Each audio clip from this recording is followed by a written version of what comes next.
Hello friends, you are welcome in PVP video classes. I am Pankaj Kumar Tripathi going to present 14th and last video lecture on the provisions of Hindu Succession Act 1956. In this lecture we will discuss the current property status of Hindu female as per Hindu law. मित्रों, हिंदू उत्तराधिकार अधिनियम 1956 के प्रावधानों पर यह 14वीं और अंतिम video lecture है, जिसमें हम लोग हिंदू महिलाओं का हिंदू विधि के अधीन जो सांपत्तिक हैसियत है उसका अध्ययन करेंगे। It means we will discuss section 14 of that, okay, and we will study the section in its historical background. So we will discuss here the meaning and object of Stridhan, women's property, and as it is affected by section 14 of the Hindu Succession Act 1956. मित्रों, हम लोग हिंदू महिलाओं की सांपत्तिक हैसियत का अध्ययन ऐतिहासिक पृष्ठभूमि में करेंगे, यानी पहले उनको कितनी हैसियत प्राप्त थी और कैसे कैसे इसमें बदलाव हुआ, ठीक है। और इसी वजह से हम लोग इसमें स्त्रीधन और नारी संपदा का भी अध्ययन करेंगे। तदुपरांत यह अध्ययन करेंगे कैसे यह इस अधिनियम की धारा 14 द्वारा संशोधित किया गया और इसका वर्तमान रूप क्या है, यानी हिंदू महिलाओं की वर्तमान सांपत्तिक हैसियत हिंदू विधि के अधीन क्या है। Here one thing to be clarified that in current era, right now, whether a male or female have property not only through personal law but through common law also. So we couldn't discuss the absolute properties of female, Hindu female, through this lecture, because this lecture is confined up to the ambit and scope of section 14 of the Hindu Succession Act, while the sources of properties to be acquired by Hindu female are more than Hindu succession. It may be from succession under land laws, the succession of agricultural land, or through government grants, or through any other source. यहाँ एक बात ध्यान दिलानी होगी कि यद्यपि यहाँ हिंदू महिलाओं की सांपत्तिक हैसियत के अध्ययन की बात की गई है, लेकिन यह अध्ययन केवल हिंदू उत्तराधिकार अधिनियम की धारा 14 की विस्तृतता तक सीमित है। जहां तक धारा 14 कवर करती है वहीं तक सीमित है। ऐसा मैं क्यों कह रहा हूं? हिंदू उत्तराधिकार अधिनियम की धारा 14 हिंदू महिलाओं के द्वारा जो उत्तराधिकार में अथवा स्त्री धन के रूप में संपत्ति प्राप्त की गई उन्हीं के संदर्भ में लागू होती है। ऐसी संपत्तियां जिन पर यह अधिनियम ही लागू नहीं होता, उन संपत्तियों पर धारा 14 भी लागू नहीं होती। जैसे अगर कोई महिला वेतन पाती है और कोई संपत्ति अर्जित करती है, अथवा कोई किसी महिला को शासकीय अनुदान मिलता है, या किसी महिला को कोई संपत्ति उसको उत्तराधिकार में मिलती है, लेकिन वह उत्तराधिकार वह भूमि विधियों के उत्तराधिकार के अधीन प्राप्त करती है। जैसे उत्तर प्रदेश जमींदारी उन्मूलन और भूमि सुधार अधिनियम के अधीन प्राप्त करती है, क्योंकि यह अधिनियम कृषि भूमियों के उत्तराधिकार पर लागू नहीं है। तो ऐसे में उन संपत्तियों के संदर्भ में हिंदू महिलाओं की हैसियत क्या है, इसका अध्ययन यहां नहीं किया जा सकेगा। Okay, so let me discuss first stridhan. What is stridhan? What was stridhan? Before going in depth of the lecture, I would like to explain a reality that right now there is no stridhan of women's property. Okay, there is no classification in such manner. All the properties held by Hindu female are her own property. ठीक है, एक बात मैं आगे जाने से पहले बता दूं कि अब इस अधिनियम के लागू हो जाने के बाद से किसी हिंदू महिला की संपत्ति स्त्री धन और नारी संपदा में वर्गीकृत नहीं है। ओके, अब उसकी सारी संपत्तियां हिंदू उत्तराधिकार अधिनियम की धारा 14 के अधीन उसकी अपनी संपत्तियां हैं। ठीक है। Then what is meaning of stridhan? स्त्री धन का अर्थ क्या है? It is very old concept supported by smritis. स्मृतियों के द्वारा समर्थित यह संकल्पना है जो बहुत ही पुरानी है, जिसमें स्त्री धन का जिक्र किया गया है।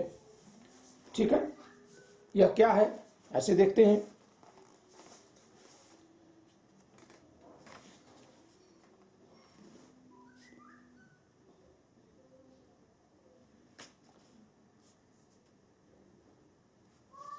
एज पर Mitakshara, the property gifted to a Hindu female by her father, by her mother, by her husband or by her brother would be considered as स्त्री धन। किसी महिला के पिता, माता, पति या भाई द्वारा दिया गया उपहार उसका स्त्री धन है। और any gift given by her mother or any other relatives at the time of her marriage would be considered as स्त्री धन। Okay, so there are different opinions on sources of स्त्री धन, like as per Yagyavalk, the property acquired by art or any kind of gift given to Hindu female, whether as a daughter, as a bride or after being widow, all are considered as स्त्री धन। तो स्त्री धन क्या है? किसी महिला को, किसी स्त्री को प्राचीन अवस्था में, आज नहीं, अधिनियम के लागू होने से पहले, prior to the commencement of act, stridhan किसी नारी के पास आई वह संपत्ति है जो उसके माता, पिता, भाई, पति या किसी रिश्तेदार द्वारा एक महिला होने के नाते, पुत्री, बहन या पत्नी आदि होने के नाते जो वह उपहार में प्राप्त करती है। याज्ञवल्क्य महोदय के अनुसार जो वह स्वयं के कला से अर्जित करती है अथवा उसको विवाह आदि के अवसर पर जो उपहार मिलता है, यह सब उसका स्त्री धन है। ठीक है। As per Privy Council, in the case of Bhagwan Din versus Mainabai, Privy Council held that the property what a Hindu female, Hindu wife inherited from her husband on death of husband is not her stri dhan, it is women's property। जो वो दाय में प्राप्त करती है वो उसकी नारी संपदा है, जबकि जो दान में प्राप्त करती है या स्वयं अर्जित करती है वो स्त्री धन है। Okay.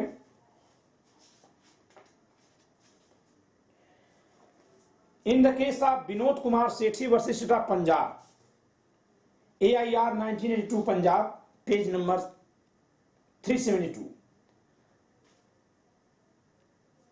The high court of Punjab and Haryana held that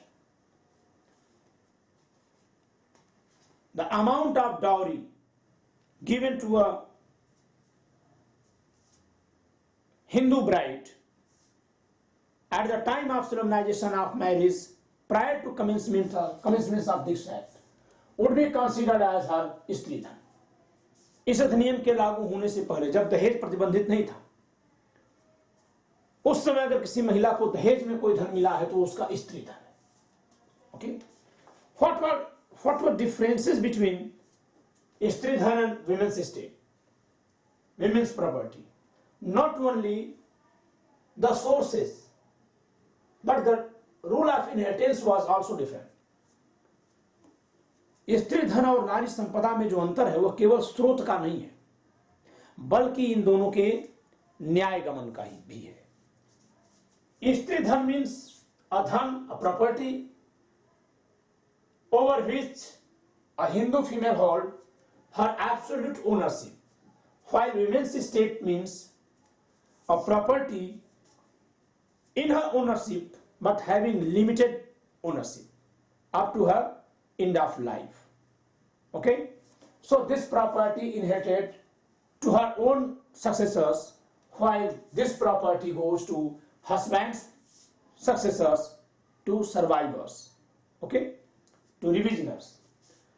स्त्री धन और नारी संपदा में केवल इतना ही अंतर नहीं है कि स्त्री धन में दान की संपत्ति आती है, जबकि नारी संपदा में दाय की संपत्ति आती है, बल्कि एक अंतर और भी है कि यह संपत्ति उसकी पूर्ण संपत्ति होती थी, इस नाते इसका उत्तराधिकार होने पर वह उसके अपने उत्तराधिकारियों को जाती थी। वह अपने जीवन काल में ऐसी संपत्तियों का अंतरण कर सकती थी, लेकिन इसमें उसका सीमित स्वामित्व होता था, केवल जीवन काल के लिए उसका स्वामित्व होता था, और ऐसी संपत्ति उसके मृत्यु के बाद उसके पति के दायादों को जाती थी। ठीक है, both were created by ancient law. Okay,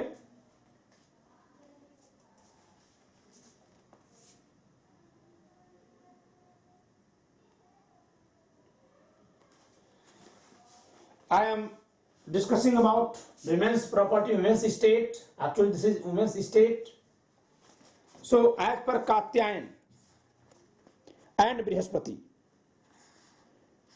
okay, मृते भर्तरी लभते कुलपालिका यावत् जीवम नहि स्वाम्यम दानधम विक्रय. It means after death of husband, the share in husband's property acquired by Hindu female, Hindu widow, shall be called as her estate, as women's estate. But she would hold the property for her benefit up to her life. She couldn't sell or gift the property, or otherwise any kind of alienation she could make. Okay, she would not entitled to make any kind of alienation of property, but the property would be duted upon the revisioners. It means successors of husband. So, the source of women's property was the property inherited from her husband after being widow. नारी संपदा से तात्पर्य ऐसी संपत्ति से था जो कोई स्त्री पति की मृत्यु के बाद उत्तराधिकार के रूप में पति से प्राप्त करे. Here one point to be noted. Prior to the commencement of the Hindu Women's Estate Act 1937, okay, the Hindu Women's Estate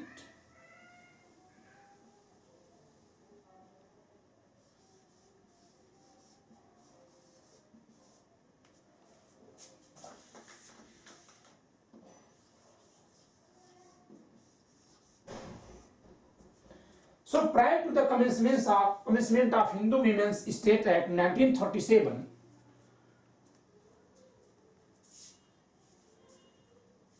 no widow was entitled to get inheritance in co-partnership property, in co-partnership share of her deceased husband. इस अधिनियम के लागू होने से पहले कोई भी हिंदू विधवा अपने पति की मृत्यु पर एक सहदायिक के नाते जो उसका सहदायिकी में हिस्सा होता था उसका उत्तराधिकार पाने की हकदार नहीं थी. It means women's estate was limited to the self-acquired property of husband. Okay, and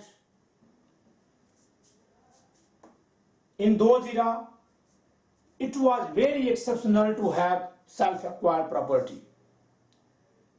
Okay, उन जमानों में कोई व्यक्ति अपनी संपत्ति अपने पास रखा हो, उसे सहदायिकी में मिश्रित न कर दिया हो, ऐसी सामाजिक मान्यता नहीं थी. समाज में उस जमाने में जो भी कुछ कमाता था वो उसे सामूहिक संपत्ति में लगा देता था.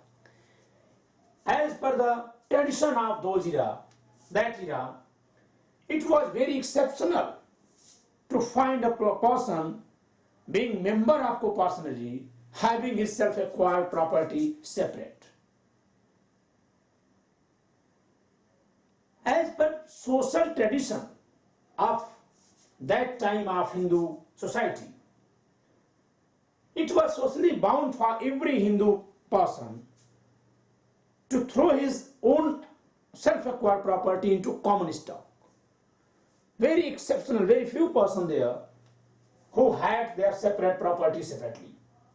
So, actually, as per the Mitakshara or Katyayana or Brihaspati Smritis, no widow could be able to get any share on death of husband because no person was able to left behind him his self-acquired property, and no share was allotted to widow of a deceased co-partner in co-partnership property. Okay उस जमाने में क्योंकि कोई भी व्यक्ति जो धन अर्जित भी करता था स्वयं से अकेले से, वह भी सहदायकी में डाल दिया जाता था। सामाजिकता की वजह से समाज का नियम ऐसा था, आज भी ऐसा होता है। शायद कोई अपवादिक ऐसा हो कि अपनी निजी संपत्ति को अलग रखा हो। ऐसे में किसी महिला के लिए विधवा होने पर पति की संपत्ति से कुछ पाना लगभग असंभव था, क्योंकि सहदायकी की संपत्ति का न्यायगमन उत्तरजीविता के नियम से होता था, उत्तराधिकार के नियम से नहीं। और उत्तरजीवी केवल वही होते थे जो सहदायकी के सदस्य होते थे, क्योंकि विधवा या विवाहित महिलाएं आज भी सहदायकी के सदस्य नहीं होती हैं। इस नाते विधवा होने पर वह पति के सहदायकी संपत्ति के हिस्से में कोई हिस्सा प्राप्त नहीं करती थी। First time through this act, Hindu women's state act 1937, concept of notional partition, what we have discussed earlier, notional partition have been adopted.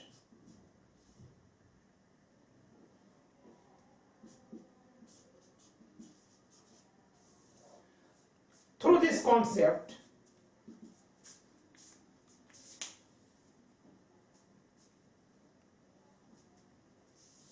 a mandatory presumption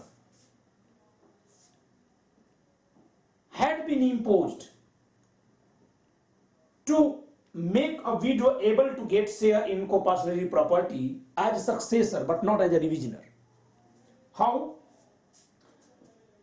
A provision had been made that just immediate before death, the deceased husband had departed his share from co-partnership property, and after departing the share, it become his own property. Then rule of survivorship couldn't be applied there. The property would be divided as per the provisions of successorship, and then being successor, widow gets property from co-partnership being successor of her deceased husband.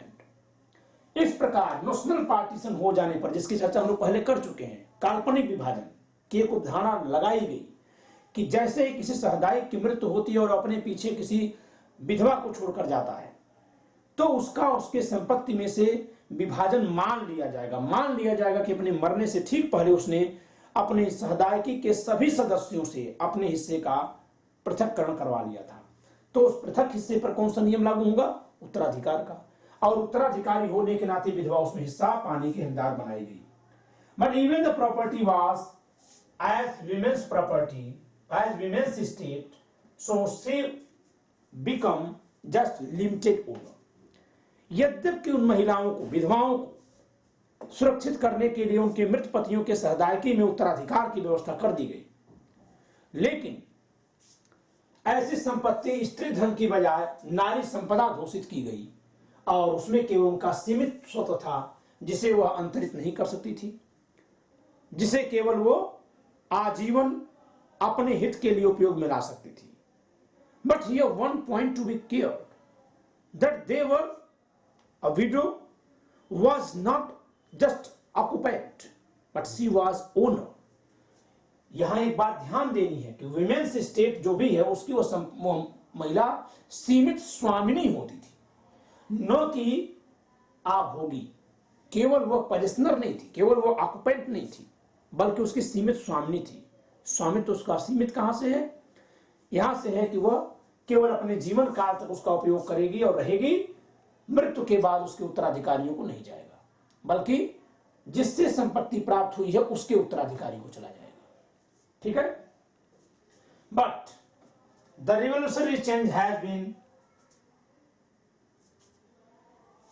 applied through section 14 clause 1 of Hindu Succession Act 1956. There are two clauses in section 14. Clause 1 declared absolute ownership of the women's property and Stridhan both, while section 14 clause 2 provides an exception to the basic rule provided in clause 1 of section 14 as restricted property.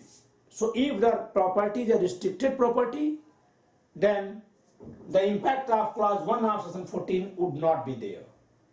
It means on those property a Hindu female would be limited owner only. So let me read the section 14. Very important section. Property of a female Hindu to be her absolute property. 1. Any property possessed by a female Hindu, very important point, possessed by a female Hindu, whether acquired before or after the commencement of this act, shall be held by her as full owner thereof and not as limited owner. So the limited ownership has been deleted and absolute ownership has been replaced there. Absolute ownership means she would be able to transfer to alienate the property for consideration or without consideration, and it would be devoluted on her death as per provisions of section 15 and 16 of the act on her own successors. Okay? पूर्ण स्वामित्व का मतलब क्या है कि अपने जीवन काल में उसे जब चाहे तब प्रतिफल सहित या बिना प्रतिफल के अंतरित कर सकती है, और उसके मृत्यु पर उसका उत्तराधिकार होगा। उसके अपने उत्तराधिकारियों को संपत्ति जाएगी। किसको? धारा 15 और 16 इस अधिनियम की जो है उसके अनुसार। Even she can make a will, okay, because it's her absolute interest on the property. उस संपत्ति पर क्योंकि उसका पूर्ण स्वामित्व है तो वह वसीयत के माध्यम से भी संपत्ति को अंतरित कर सकती है। अब after the commencement of this act,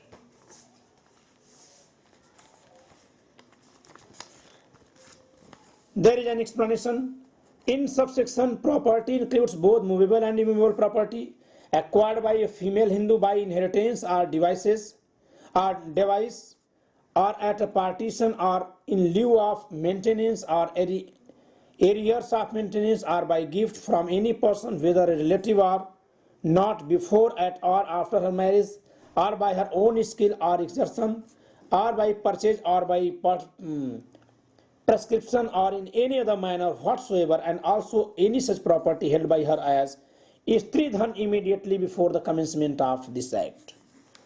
जो इसमें स्पष्टीकरण जोड़ा गया उससे साफ साफ कर दिया गया कि महिला के पास उस संपत्ति के आने का स्रोत चाहे कुछ भी हो, चाहे वह नारी संपदा के रूप में पहले से आई हो, अथवा इस अधिनियम के अधीन नारी संपदा के रूप में प्राप्त हुई हो, अथवा स्त्री धन के रूप में प्राप्त हुई हो। अब इस अधिनियम के लागू होने पर यदि वह संपत्ति उसके कब्जे में है तो वह महिला उस संपत्ति की पूर्ण स्वामिनी होगी।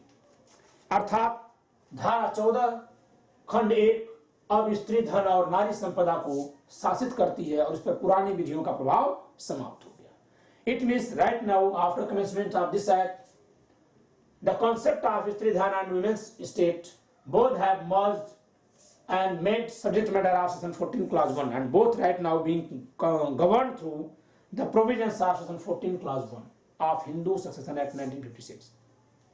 So application of the ancient Hindu law has been prohibited, okay, barred. Now the exceptional clause,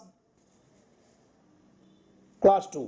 Nothing contained in subsection 1 shall apply to any property acquired by way of gift or under will or any other instrument or under decree of or order of a civil court or under an award where the terms of the gift, here you should care from here, where the terms of the gift, will or other instrument or the decree order of or award prescribe a restricted estate in such property. So there is another term has been used, that is restricted estate.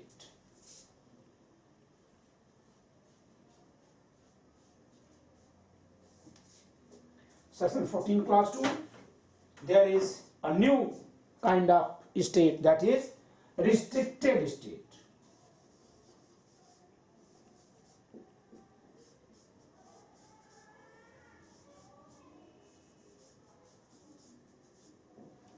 That is restricted estate. Okay, so let me discuss some cases.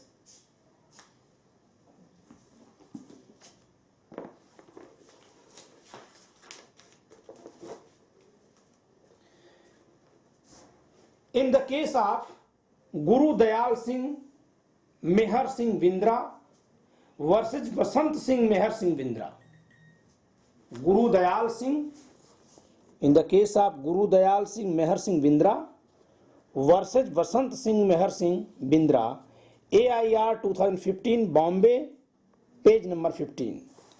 It was held that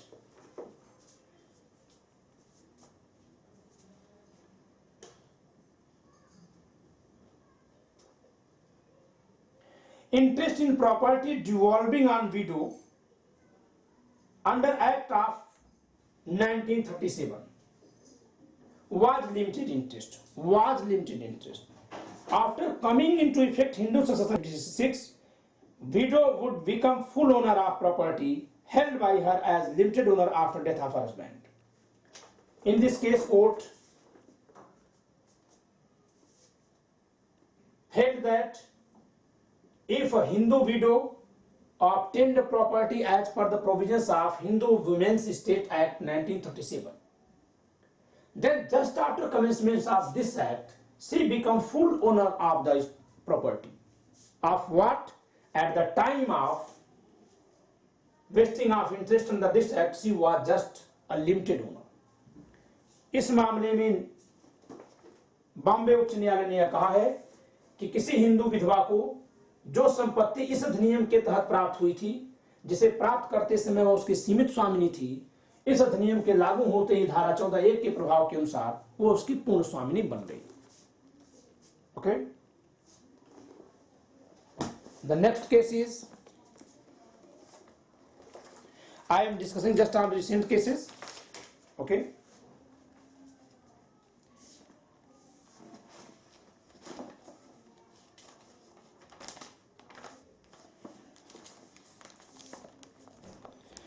settlement deed, sorry, this is the case, name of case is Srimati Chandrama and others versus Srimati Anjanimma,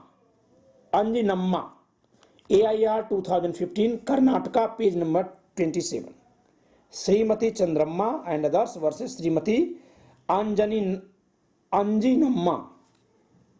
Okay, in this case, settlement deed conferring limited right on female Hindu executed in year of 1953 prior to the commencement of this act. A settlement was made in favor of a Hindu female, okay, in the year of 1953 prior to the commencement of this act. इस अधिनियम के लागू होने से पहले 1953 में एक व्यवस्था की गई परिवार में, जिसमें एक महिला को कोई संपत्ति दी गई, उसी संपत्ति का बंदोबस्त उसके पक्ष में किया गया विद लिमिटेड ओनरशिप. उसमें उसका हित सीमित था. Limited interest in suit properties would enlarge into absolute interest by virtue of section 14 on commencement of Hindu succession act.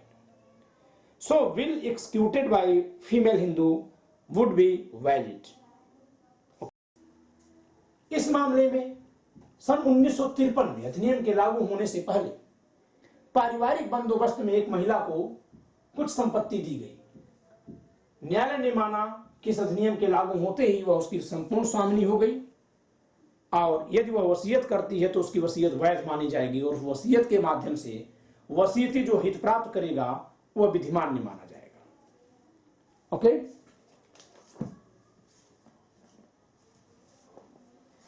Even in a case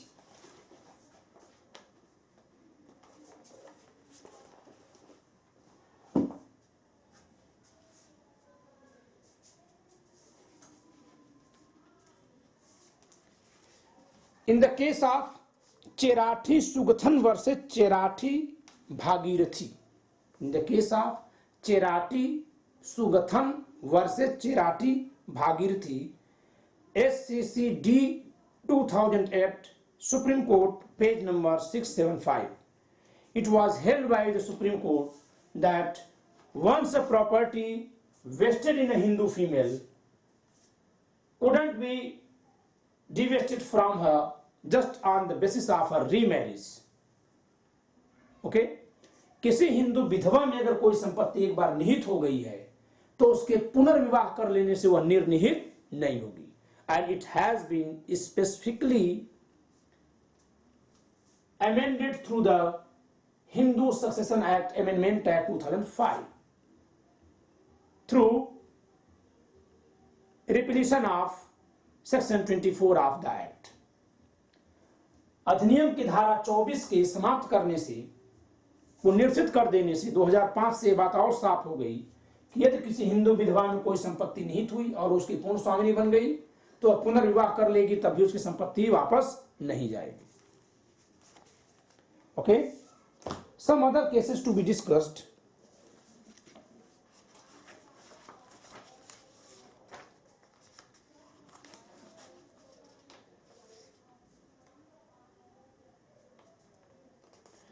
This is on section 14 clause 2, restricted estate. So let me once again explain this point. If a property has been settled or gifted or given to a Hindu female, restricting her right up to limited ownership only, then she wouldn't be absolute owner of that property. If that is restricted through gift deed, will by will, or by order of court or decree of court, or through any other instrument. यदि किसी महिला के पक्ष में दान के द्वारा कोई संपत्ति दी जाती है, अंतरित की जाती है, या वसीयत के माध्यम से या न्यायालय के निर्णय से प्राप्त करती है और उसमें उसको सीमित हित ही दिया जाता है, तो धारा 14(1) के अनुसार वह पूर्ण स्वामिनी नहीं बन पाएगी। Here is a case on that point. In the case of Praveen Kumar and others versus Kamal Kishore, AIR 2015, Punjab and Haryana, page number 70. In this case, deceased husband made a will of his self-acquired property. Okay? इस मामले में मृत पति ने एक वसीयती विन्यास लिखा अपनी उस संपत्ति का जो उसकी सेल्फ एक्वायर्ड प्रॉपर्टी थी, जो उसकी निजी संपत्ति थी। He given lifetime interest to his wife and then equal share to all his 5 sons after end of life of his wife. उसने वसीयत की, उस वसीयत में अपनी पत्नी को आजीवन हित दिया और उसकी मृत्यु पर अपने 5 बेटों को बराबर हिस्सा दिया। The court held that the wife of that Hindu male couldn't make a will because she had just lifetime interest. She had no authority to alienate the property after his death, her death. इस मामले में Punjab and Haryana उच्च न्यायालय ने यह साफ किया कि क्योंकि यह संपत्ति एक निर्बंधित संपदा है, वसीयत के माध्यम से उसे दी गई है, जिसमें उसका हित जीवन भर के लिए सीमित है, ऐसी संपत्ति की वसीयत वह कर ही नहीं सकती और इस नाते उसके द्वारा की गई वसीयत शून्य है। Another case on point on section 14 clause 2 is